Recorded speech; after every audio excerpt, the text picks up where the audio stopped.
Hello and welcome to the Sacred Gates here on YouTube. My name is Illura and I'm happy to be back on the YouTube channel offering you another podcast. Today we have a question that we're answering that I wanted to answer publicly because it's something that I believe that many of us relate to. So the context of the question is in the context of homeless people and giving to homeless people money, but it could also be and is relatable to many different situations which we will relate it to. So the question is, while most times I give from a place of joy and gratitude, sometimes I do give from a place of obligation, which I know completely destroys the goodness of the giving. And I don't know how to be comfortable with not giving when I don't want to feel I'm being manipulated. It's a great question. Thank you so much to the asker. There's a purity to giving. Giving is a wonderful, wonderful natural urge that humans have. I would say every human has. In fact, our entire society is, although we need money and we do things for money, I know that if there was no money needed, that we would still give to each other. We are service-orientated social beings. But there's a spectrum to giving, and that's because there's a spectrum to purity. So when we give, there is an exchange, and we need to look at what's actually happening, as the question points out, many different aspects of what comes up mentally and emotionally, and even as social beings, like what does that mean for us when we want to give and when we don't want to give? So let's look at the nuts and bolts of it. Wanting to be someone that gives unconditionally is not uncommon, especially if you're a spiritual person. We have a sense of wanting to be unconditional in our relationships, in giving, in all that we do. But the fact is, we are very conditional as human beings, if you've noticed. There's many examples of that where we are very conditional in our beings. So wanting to be someone that gives unconditionally, or giving because it makes you feel good, the condition is that you feel good. You want to feel good by being an unconditional being. And when you give to someone, you give because it makes you feel good. So this is really the crux of it, isn't it? It's actually all about you.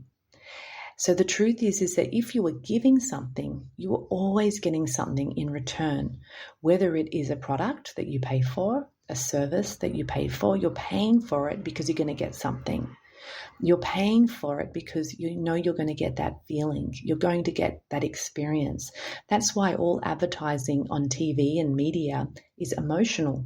It's all based on what you're going to get out of the experience.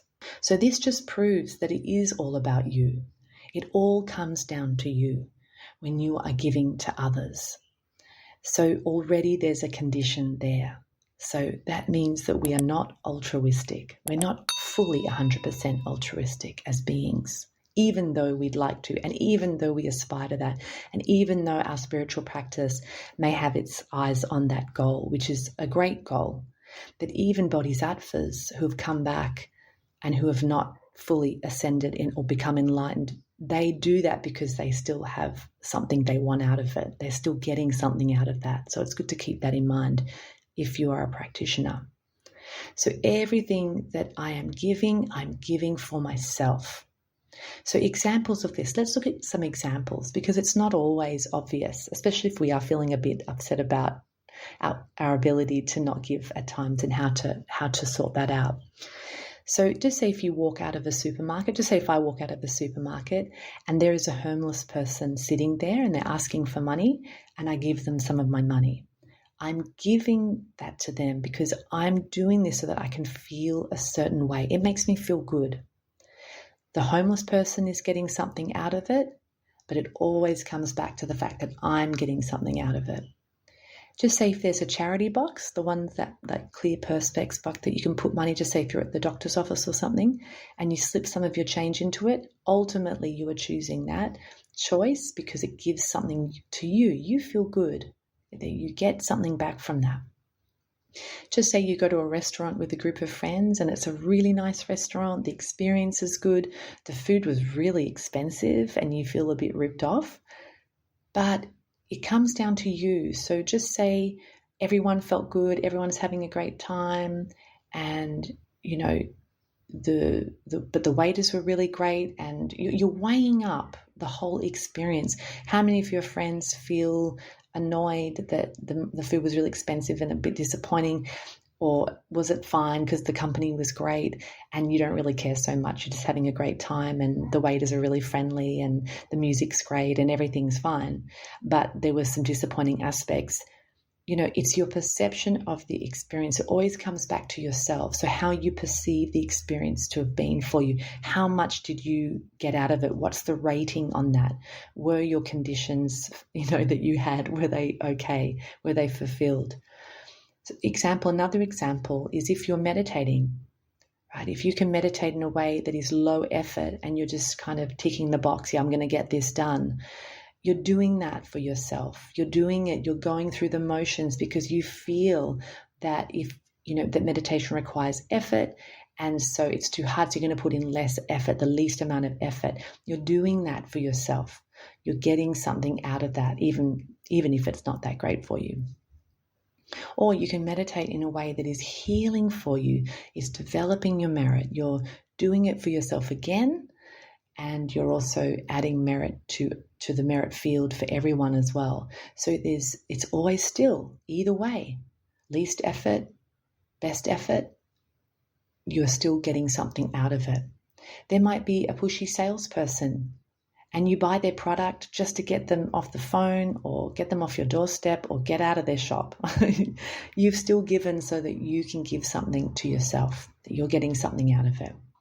So you might leave the supermarket there one day and there are pushy homeless people begging, and they're doing it in a way that you don't like, and you feel that they are not maybe even that poor, or maybe they're poor, but that's, the fact that they're being a bit manipulated, you're feeling uncomfortable, that supersedes the poverty that you're seeing that they're experiencing, and you feel that you don't want to give your money.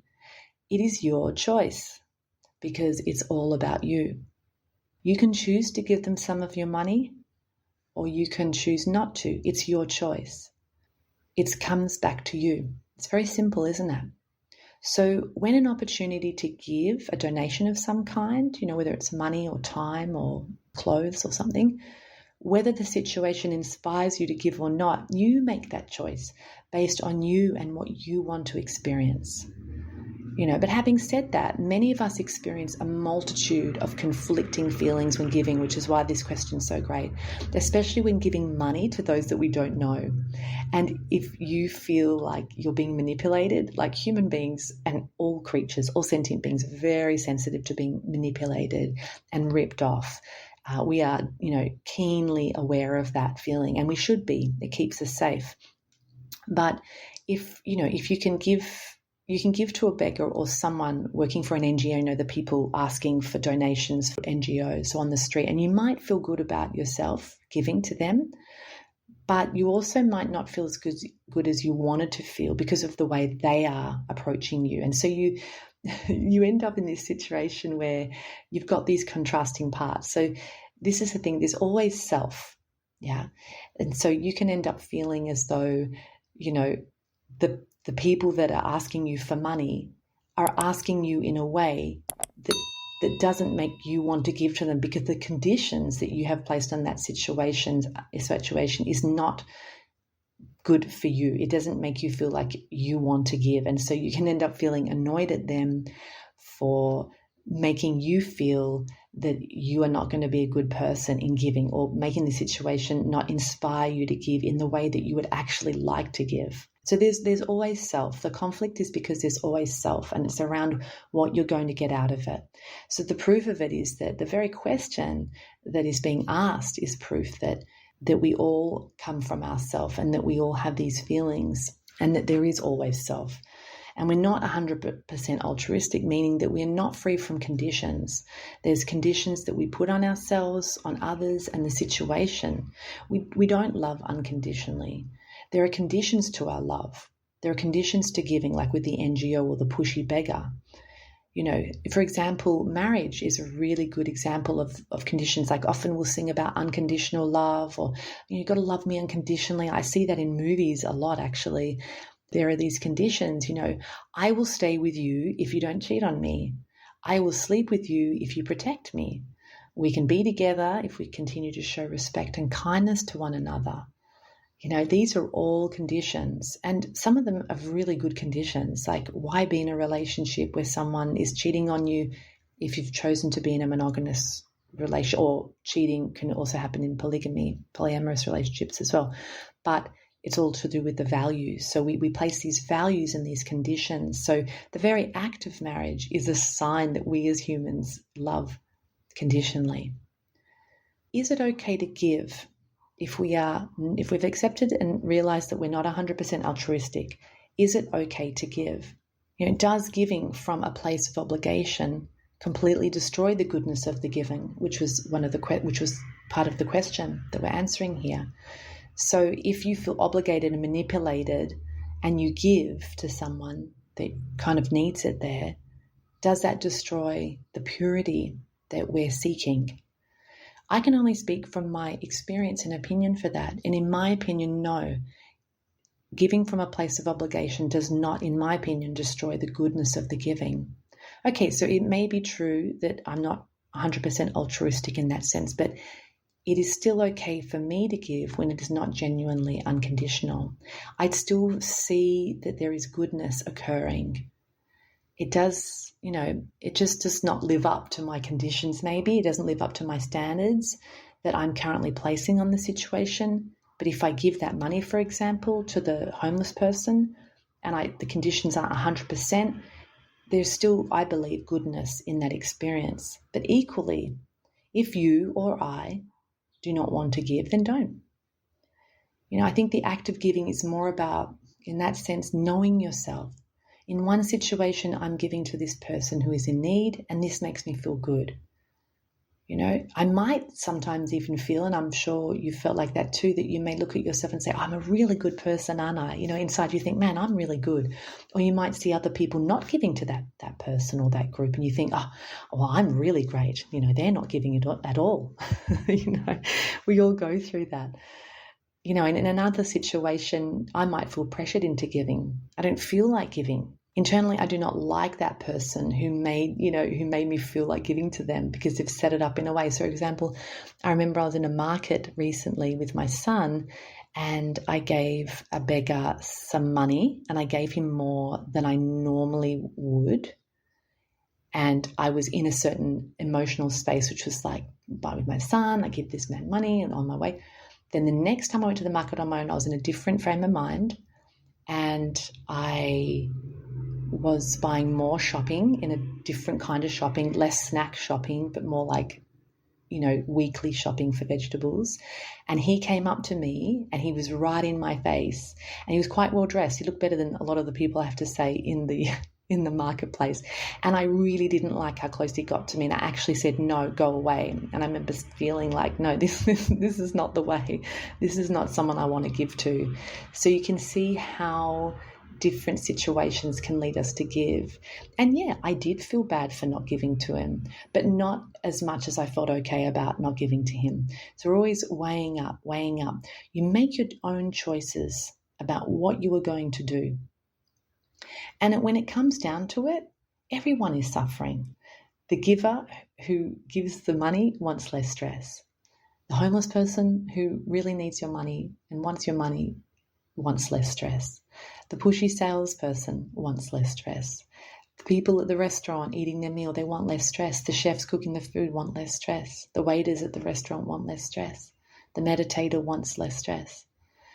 They all want less stress in their lives. Everyone is in this together.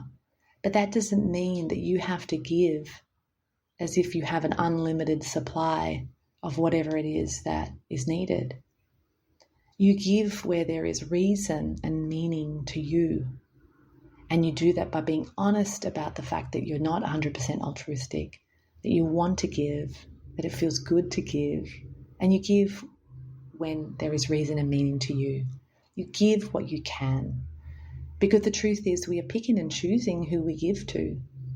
That's happening. Sometimes you're going to do things out of guilt. You're going to give out of guilt. That happens. And there are constructs, around what being a good person and a generous person is. That's also something that we're dealing with. But it always comes back to self, and that self is not 100% altruistic. So you give to others for them, but for you too, because you can maybe afford that little bit of money to give to them, and you feel like the situation, you're reading it. A lot of this is around reading. Like, there's a homeless man my son wanted to give money to outside of a 7-Eleven recently, and I could tell he was probably doing pretty well, smoking cigarettes. And he didn't have that feeling of really, really needing, of really being on the edge there. Do you still give if you want to? Open your eyes. You observe what's going on. You make choices based on what has meaning to you and how you feel.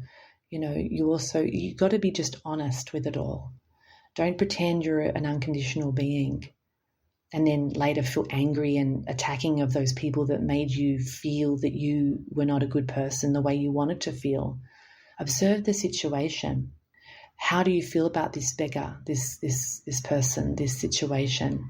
So it always comes back to you and your assessment and realizing that you are giving for you. There's so many opportunities to give in so many different ways. You can give of your time, you can give of your skills, you can give your money, you can give your clothes, and you can give your knowledge. There's so many different opportunities to give. And you can also give through your meditation practice. So, you can dedicate your practice to the benefit of all sentient beings, and you benefit so much from that. You see, it all comes back to you. Why else are these bodhisattvas giving in the way they do? It's because they get something out of it. So I hope that's answered your question. Thank you so much. You know who you are. Thank you so much for asking the question. I really appreciate having the opportunity to answer it and also to share it with the community here on YouTube. Thank you so much. Bye-bye for now.